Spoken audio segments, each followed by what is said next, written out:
Assalamualaikum, salam sejahtera utama TVS 7 November 2020. Saya Lukman Muhammad. Dan saya Priscilla John, ikuti berita ini. Dalam menghadapi krisis pandemik COVID-19 dan ekonomi negara yang tidak pernah berlaku sebelum ini, kerajaan membentangkan Belanjawan 2021 dengan peruntukan terbesar dalam sejarah negara bagi memelihara kesejahteraan rakyat dan negara. Menurut Menteri Kewangan Tengku Datuk Seri Zafrul Tengku Abdul Aziz, matlamat utama belanjawan itu adalah bagi meningkatkan kesejahteraan rakyat, kelangsungan perniagaan dan ketahanan ekonomi negara. Perbelanjaan terbesar dalam sejarah dengan nilai sebanyak 322.5 bilion ringgit. Kerajaan bercadang untuk memperuntukkan 236.5 bilion ringgit bagi perbelanjaan mengurus, 69 bilion ringgit bagi perbelanjaan pembangunan dan 17 ringgit di bawah kumpulan wang COVID-19. Katanya Malaysia bukan kesorangan dalam menghadapi cabaran-cabaran itu kerana dunia menghadapi krisis kesihatan sejak awal tahun ini dan masih lagi memerangi pandemik berkenaan serta krisis ekonomi terburuk sejak era The Great Depression pada sekitar tahun 1930-an. Mengambil kira gelombang wabak terkini dan keperluan sehingga tahun 2022, kerajaan bercadang mengemukakan pindaan jadual akta tersebut kepada Dewan Yang Mulia ini untuk menaikkan siling kumpulan wang COVID-19 sebanyak 20 bilion ringgit kepada 65 bilion ringgit.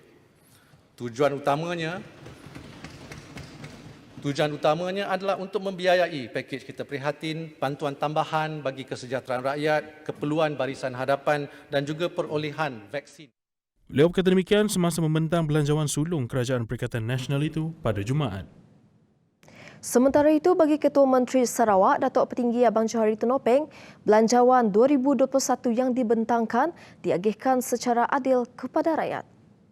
Katanya belanjawan itu dapat membantu rakyat dalam menghadapi bencana COVID-19 selain ia banyak memberi insentif kepada mereka yang terjejas oleh wabak itu.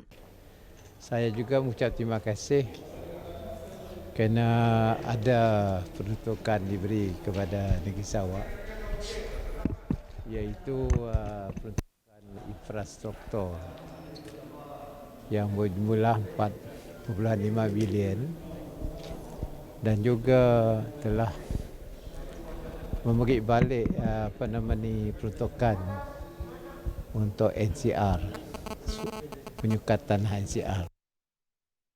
Beliau berkata demikian selepas menghadiri Majlis Anugerah Kewartawanan Kenyalang di Kuching. Belanjawan 2021 turut memperuntukkan sebanyak 41 juta ringgit bagi program Hak Adat Bumi Putera di Sabah dan Sarawak. Setidak-tidaknya ia dapat membantu kita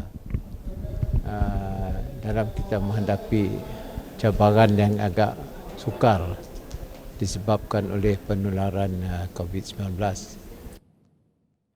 Bagi Setiausaha Agung Gabungan Parti Sarawak GPS, Datuk Seri Alexander Natal Linggi, peruntukan 4.5 bilion ringgit yang disediakan Kerajaan Persekutuan bagi membiayai usaha menaik taraf infrastruktur air, elektrik, jalan raya, kemudahan kesihatan dan prasarana pendidikan adalah berita yang baik buat seluruh anak Sarawak. Di dalam satu kenyataan, katanya Belanjawan 2021 turut dilihat sebagai manifestasi keakraban hubungan kerajaan pusat dan kerajaan negeri.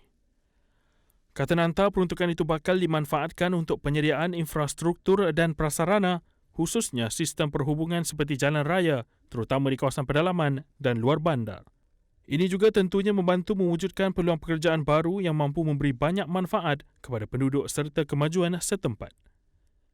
Katanya lagi, tumpuan belanjawan kali ini turut diberikan kepada penyediaan prasarana telekomunikasi yang lebih cekap, terutama kemudahan jalur lebar seiring dengan dasar ekonomi digital yang diinspirasikan Ketua Menteri Datuk Petinggi Abang Johari Tunopeng.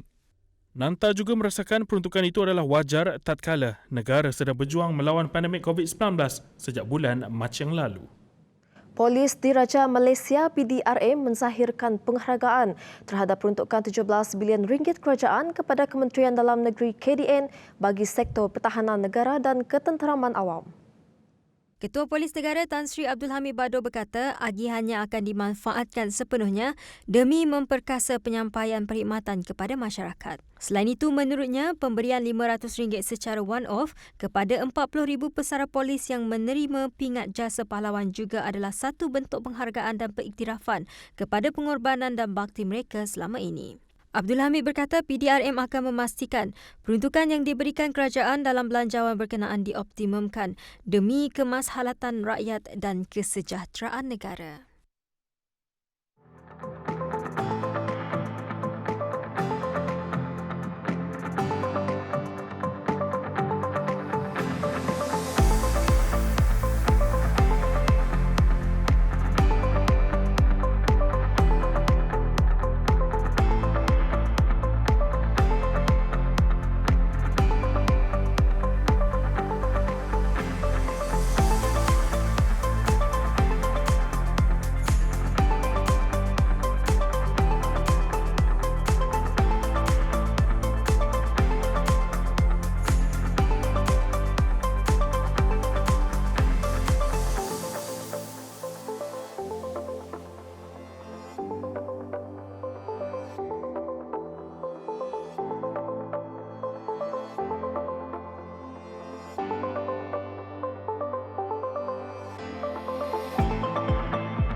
Bertemu kembali.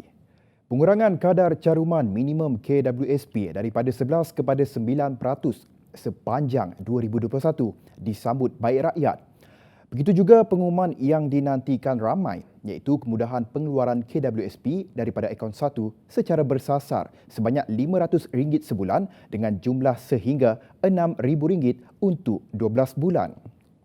Kedua-dua pengumuman tersebut sedikit sebanyak membantu lebih-lebih lagi pada ketika pandemik COVID-19 membelenggu semua. Pengeluaran KWSP untuk akaun 1 ni sangat penting ya sebab ia dapat membantu terutamanya golongan B40 yang sangat memerlukan bantuan seperti ini.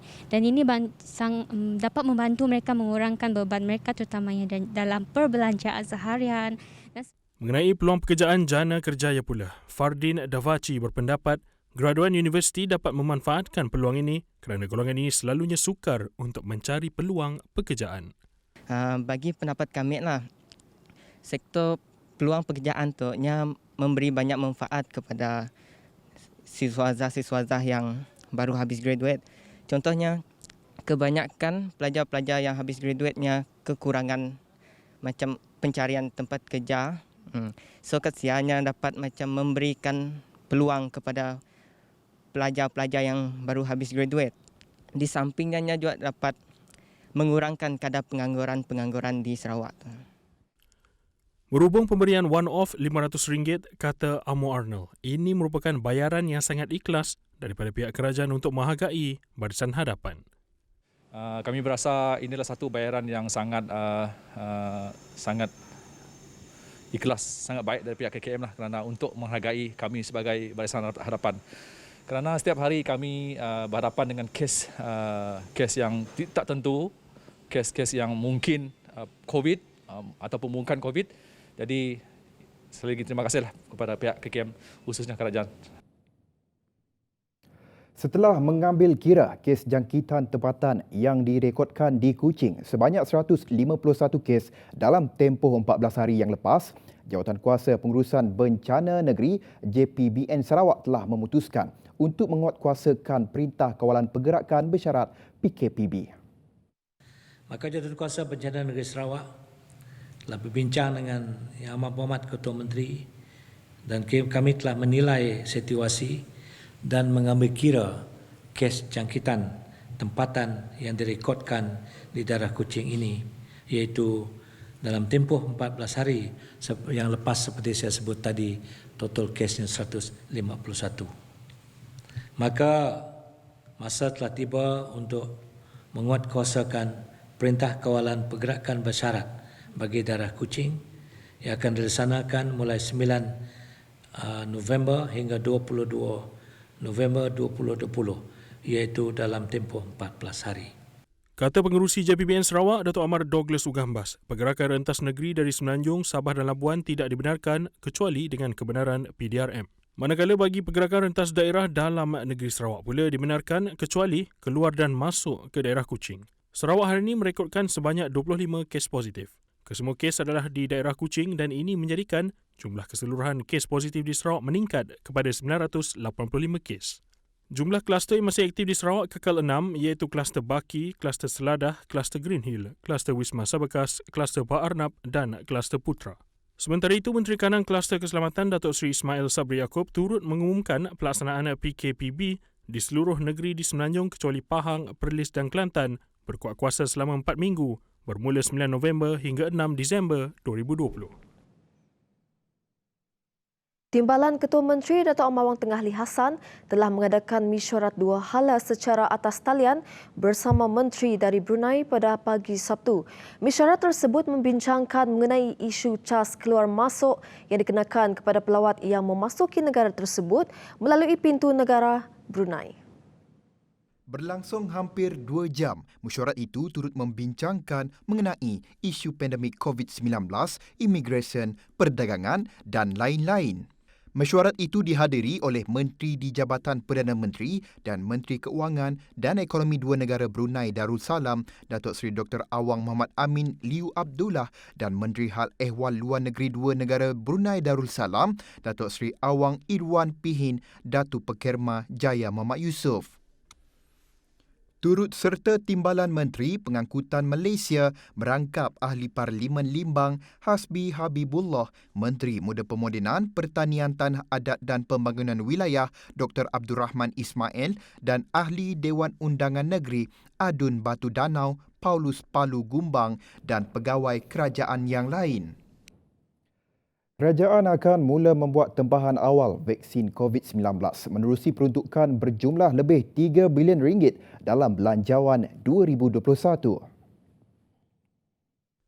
Menteri Sains, Teknologi dan Inovasi Khairi Jamaluddin berkata pihaknya yakin peruntukan itu mencukupi bagi membuat tempahan awal vaksin berkenaan yang dianggarkan diperoleh suku pertama tahun depan selepas mendapat kelulusan Kementerian Kesihatan Malaysia KKM.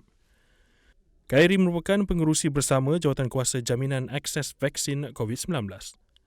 Menteri Kewangan Tengku Datuk Seri Zafrul Tengku Abdul Aziz sewaktu membentangkan belanjawan 2021 berkata, kerajaan komited mendapatkan sumber vaksin COVID-19 antaranya melalui penyertaan program COVID-19 Vaksin Global Access COVAX dengan jangkaan kos bekalan vaksin melebihi 3 bilion ringgit. Kerajaan Sarawak sentiasa menghargai peranan media sebagai rakan kongsi dalam pembangunan negeri. Kata Ketua Menteri Datuk Tinggi Abang Johari Tunopeng, kerajaan negeri turut menghargai peranan media sebagai barisan hadapan semasa pandemik COVID-19. Journalists must also give a fair view on what we have done. And that should be the way we interact between the journalists as well as the government. But for Sarawak, we have been doing quite well. We treat journalists as our partner in terms of transforming our country, our society, as well as the direction of our development. It has to go together.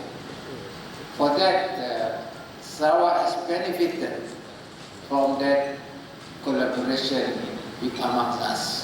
Beliau berkata demikian semasa berucap pada Majlis Anugerah Kewartawanan Kenyalang 2020 di Kuching pada Jumaat. Anugerah Kewartawanan Kenyalang pada tahun ini merupakan edisi ke-32 dalam memberi penghargaan kepada industri kewartawanan di Sarawak. Sebanyak 540 penyertaan telah diterima tahun ini di mana yang tertinggi sejak ia diadakan berbanding 320 penyertaan pada 2019. Penduduk pedalaman jangan mudah terpengaruh dan terpedaya dengan ideologi mereka yang cuba untuk mendapatkan sokongan bagi membolehkan kepentingan mereka terjamin. Itu penegasan Menteri Muda Kesejahteraan Komuniti, Datuk Francis Hardin Hollis.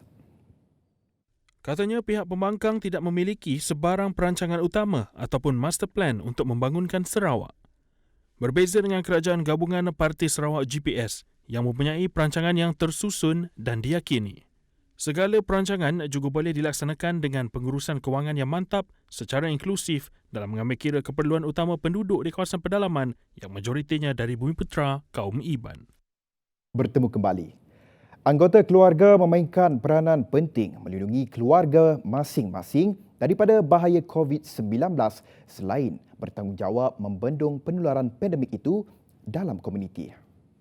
Perdana Menteri Tan Sri Muhyiddin Yassin berkata tanggungjawab dan cabaran keluarga juga makin bertambah dalam meningkatkan penjagaan kesihatan keluarga, memastikan kelangsungan pendidikan anak semasa di rumah dan penjagaan anak semasa bekerja. Susulan itu, beliau berkata Belanjawan 2021 telah memberikan tumpuan khusus kepada inisiatif-inisiatif membantu golongan rentan yang terjejas dengan pandemik COVID-19 dan Kerajaan Perikatan Nasional PN terus komited menetapkan visi Malaysia sebagai negara yang mampan, adil, saksama dan inklusif. Tema sambutan pada tahun ini iaitu Kita Jaga Keluarga, bertepatan dengan situasi semasa ketika kita semua sedang menghadapi cabaran ancaman COVID-19. Kesan pandemik COVID-19 ke atas negara dan pelaksanaan norma baru telah pun mengubah kepada cara gaya kehidupan baru.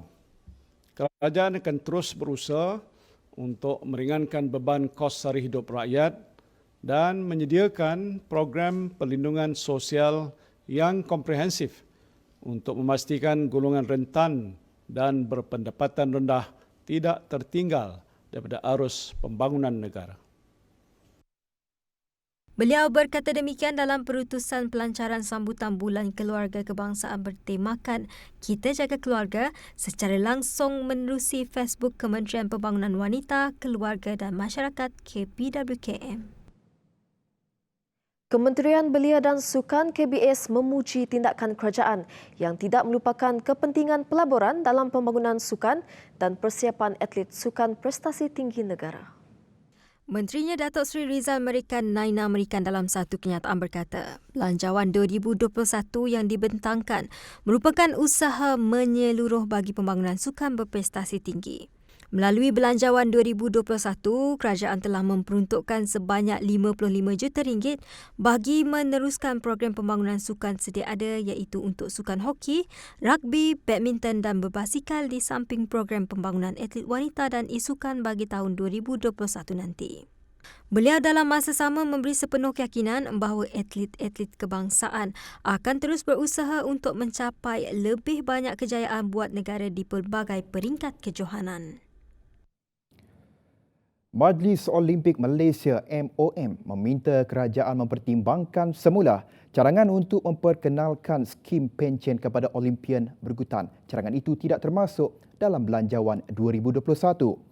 Presiden MOM Tan Sri Muhammad Norza Zakaria berkata, beliau akan segera bertemu dengan Menteri Belia dan Sukan, Datuk Seri Rizal Nania Merikan untuk membincangkan perkara berkenaan.